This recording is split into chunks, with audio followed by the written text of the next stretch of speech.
Hi అండి అందరికీ. చికెన్ని మనం ఇలా ఈ స్టైల్లో చేసుకుంటే గ్రేవీగా చపాతీలోకి కానీ రైస్లోకి కానీ గ్రేవీగా ఉంటుందండి. వాటర్ పోసుకోకుండా ఇలా ఒకసారి ట్రై చేయండి. చికెన్ని శుభ్రం చేసుకొని అల్లం పేస్టు, పసుపు, ఉప్పు, కారం, గరం మసాలా, పెరుగు వేసి బాగా మ్యాగ్నేట్ చేయాలండి. మ్యాగ్నేట్ చేసి ఒక 1/2 అవర్ దాకా నానబెట్టాలండి. నానబెట్టేసి మంచిగా మ్యాగ్నేట్ అయినాక ఆయిల్ వేసుకొని స్టవ్ మీద బండిలు పెట్టుకొని ఆయిల్ వేసుకొని ఇది వేయాలండి.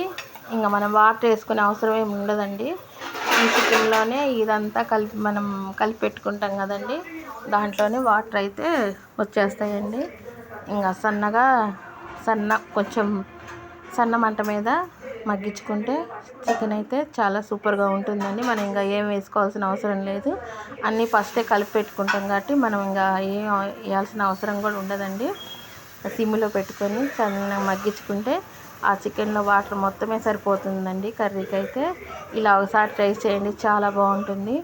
మనం అన్ని వెరైటీలు చేస్తాం కదా, ఈ వెరైటీ కూడా ఒకసారి చేయండి. రైస్లో కానీ చపాతీలో కానీ రోటీస్లలో కానీ దేంట్లోకైనా బాగుంటుందండి. ఒకసారి అందరు ట్రై చేయండి. నచ్చితే నా ఛానల్ లైక్ చేయండి. బాయ్.